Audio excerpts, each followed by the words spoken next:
Hi everyone, Mommy, I'm here. Welcome to my channel. Thank you so much for stopping by to my channel. And for today's video, we're going to review the Andoer Q160Sa tripod. So if you guys interested sa personal thoughts ko about this tripod, just keep on watching.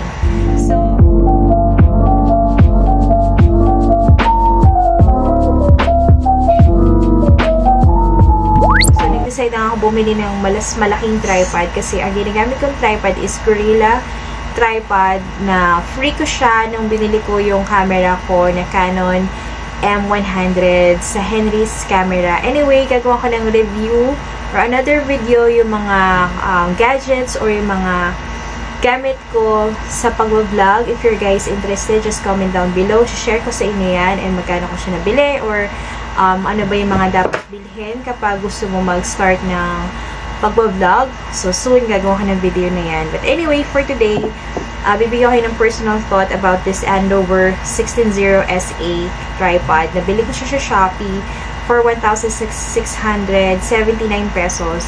Ang original price niya is nasa 1,700 plus, but may mga discount, voucher, ganyan. So, medyo nakatipid tayo doon. So, dumating siya sa akin more than a week. Nanggaling yung product sa China. And, okay naman siya nung dumating. Kasi, ayan, nabuksan ko na siya. Nakabox siya na ganito kalaki. And then, meron din siyang bag. Ayan, naka-plastic. Tapos, meron siyang bag na ganito. Tapos, meron ding flyer or meron siyang ganyan, manual. Nakalagay, Andoer, owner's manual. So, dito nakalagay yung mga pwede mong magawa using this tripod. Tapos, may kasama siyang ganito. Screw ba ang tawag dito? Kasi may maliit at malaki. Ayan. Siguro screw nga to. So, kailangan ko itong itago. So, feeling ko nga, ito na ba yung mga makabagong screw driver. So, ito na yung product. So, medyo mabigat siya. Nakalagay daw ang description niya is aluminum alloy. So, ayan, ganyan siya kalaki. So, ito yung natataas. Natitilt siyang ganyan. And then, nagustuhan ko dito is yung pinakapaa niya. Kasi usually, di ba yung may mga tripod na parang may mga metal bar siyang ganyan na nakalock lang yung ano mo. Parang hindi mo siya maibubuka. Parang may mga sagabal pang ganyan. But ito is wala. And then, nasa tatlong nahabaan mo siya. Ayan, tatlo. Kapag gusto mo super haba, open mo lang to and then snap. Papakita ko sa inyo yung pinakataas niya. Ayan. Tapos, madali siyang snap na ganyan. And then, medyo mabigat siya ha. Taasan natin sa pinaka highest level. Ayan. Ayan, ang taas na. Wait lang. So, ganyan yung height niya. Wait. Mag-move ako. Nasya na kayo. So, ganyan yung taas niya. Nakaupo ako. Ayan. Yung pinakamataas niya yan. So, kapag gusto mo lang siyang bawasan, ayan. And then, nagustuhan ko dito is eto. Wait lang, ha? So, ito yung normal size. And then, kapag lalagyan mo na yung camera mo dito, pwede mo tanggalin to. So, ayan. Dito siya galing.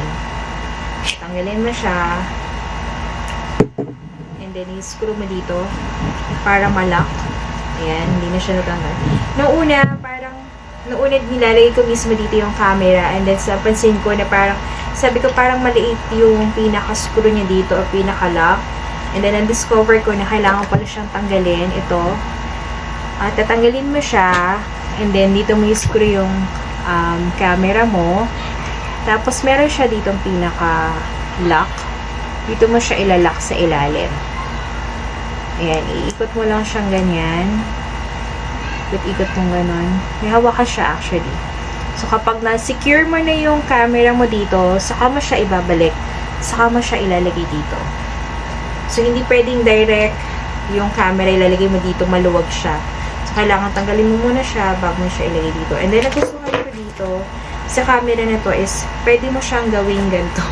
So, wait lang. Napakita ko sa inyo. Hindi ko kasi siya magawa ngayon. Husband ko kasi.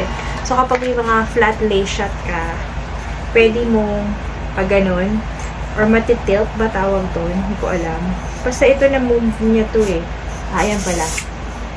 So, ayan. Pag na-move na yan, paano na? So, hindi na natin alam. Ito yung pinaka-ano niya. Ang gustuhan ko dito kasi is, pwede mo siyang gantong gawin. So, pinatanggal ko sa husband ko. Ito, nandito siya sa ilalim.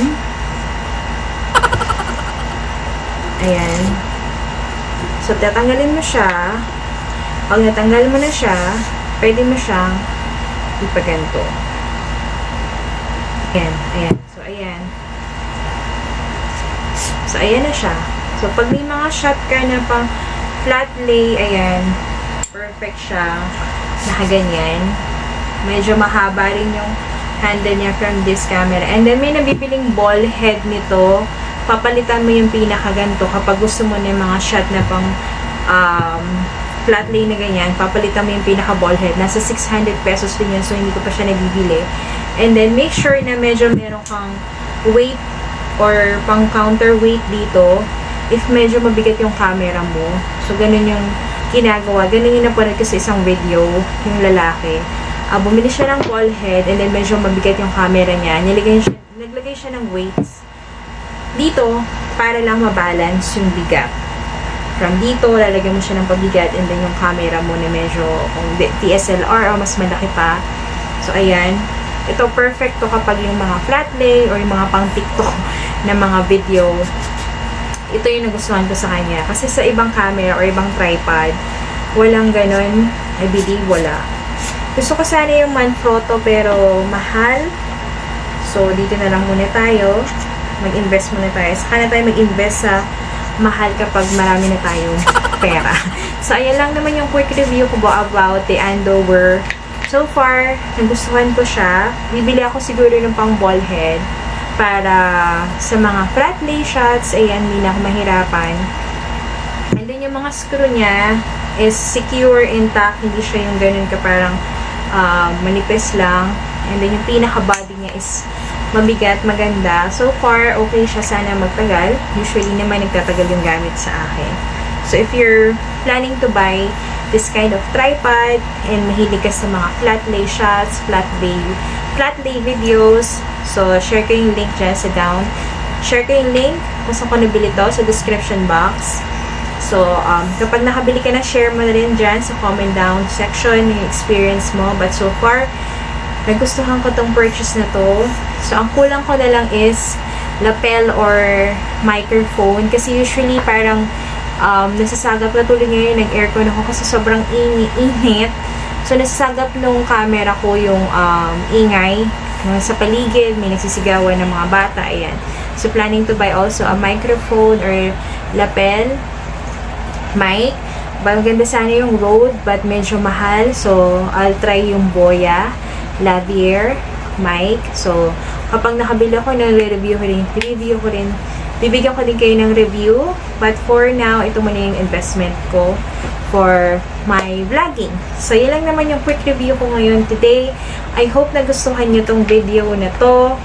And then, if you other comment, thank you so much for watching. Thank you so much for stopping by. Don't forget to subscribe, comment, and like this video. Comment down below if you have other suggestions. Follow nyo ako sa social media accounts ko, Instagram and Facebook. Lalay ko dyan. And then, it's me, your Mommy Amy. Thank you so much for watching. See you in my next vlog. Bye!